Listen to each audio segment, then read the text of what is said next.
Live. Good morning to you and to the viewers of Morning Live. Thank you very much. Right, now, this particular report identifies areas of progress and weaknesses within the country. Just very briefly, what stood out for you in terms of areas that South Africa is doing well and where South Africa is not doing as well? Well, look, we will be celebrating our 20 years of democracy next year, and this report comes at the time when, indeed, the country is gearing itself to those celebrations.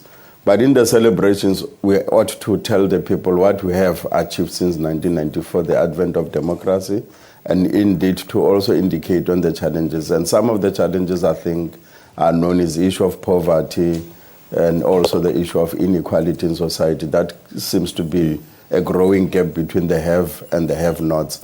And around the issues of the economic growth, where not enough jobs have been created.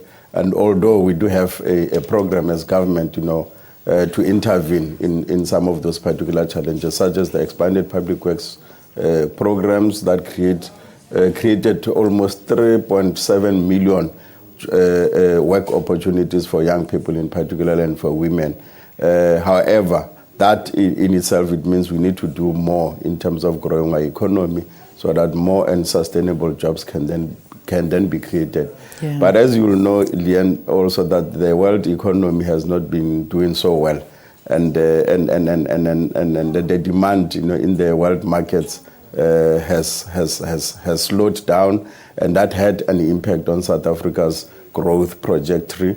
And then we therefore hope, that the world will do well. However, the president is going to be establishing a presidential task team that is going to look at what else can we do to stimulate the domestic growth and in economy, then demand, so that we could then begin to see more investment and then focusing on our own domestic growth, so that we are no longer just reliant on export as the markets are not doing well, so that by the time the world recovers, we hope, therefore, that our economy will also have turned a corner.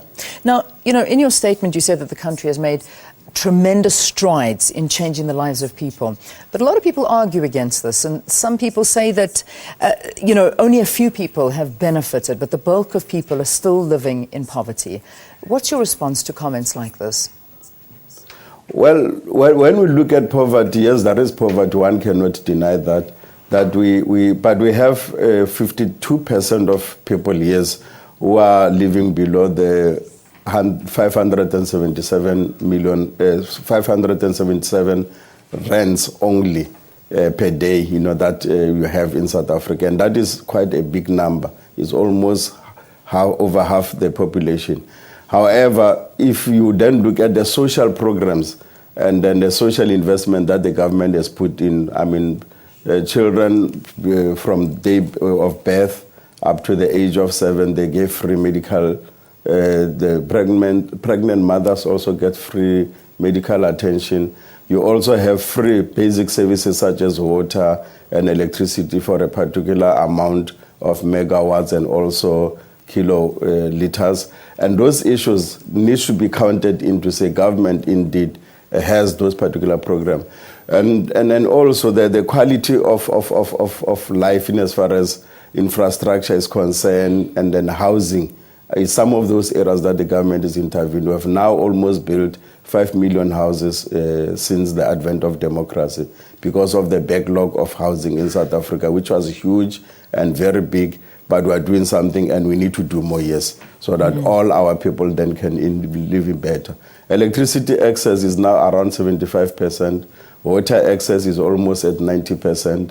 So those are the achievements that South Africans ought to look back and say, since 1994 and now, indeed, in terms of those social programs and investment projects in infrastructure, we are doing well, we have done well. Yeah. However, the issue of the jobs, it remains a challenge. Education also, we are now beginning to turn the corner. Enrollment is almost at 90%, which was not the case before 1994. However, the quality of education and the outcome of the investment in education is the worrying trend, and that is why the report is as pointed as that, to say we need to do more and make more interventions around teacher support, and also school governing support. Parents' involvement is going to be another key factor that we ought to mobilize society and ensure, therefore, that we turn the corner around those issues. Yeah. Let's just have a look at what the report is saying as well. It mentioned that the tax base grew from 1.7 million in 1994 to 14 million in 2013. Of course, the population has also grown, but poverty is rife. Having a look at that. Well, our tax collection system and efficiency is indeed a very good success that we need to celebrate as South Africans. And that is why we're able to invest more back into society by improving the quality of life of our people. The Presidential Infrastructure Coordinating Commission has come up with almost 23 strategic investment projects that have been rolled out. We're increasing the power generating in South Africa, and we're also looking and investing in new renewable energy. We are now also beginning to revive our road infrastructure, our rail infrastructure, so that the growth in the investment in the economy can then begin to create jobs in that direction of the construction. But by so doing, we are also attracting foreign direct investment and our own domestic investment to come in so that jobs can be created. Issue of jobs is something that we ought to deal with. Indeed, there are quite a number of young people who cannot get jobs. And that is why those intervention programs such as public works, expanded programs, and also community works programs are being geared towards targeting those people in the medium to short term, short term to medium. However, we need sustainable jobs, that needs to be created so that more and more people can then be in a job, and indeed to reduce the level of poverty and inequality in society. Deputy Minister, before I let you go, let's touch on the issue of violent crimes. We're seeing that there's less reporting on violent crimes targeted at tourists. However, South Africa is still known as a very violent society. How have these studies been helpful in improving this particular situation? Well, there is a remarkable decrease in as far as very violent crimes, though still high. And I think the study indicates that. And one particular look at armed robberies and bank robberies, they are in decline. But however, the issues of the contact crime is still a worrying issue. The domestic violence against children and women, which happens in the homes which were supposed to be safe havens for all of us, then you find that those crimes are committed in those areas, and also around the issues of theft and housebreaking. Those are the quite worrying trends that are still there.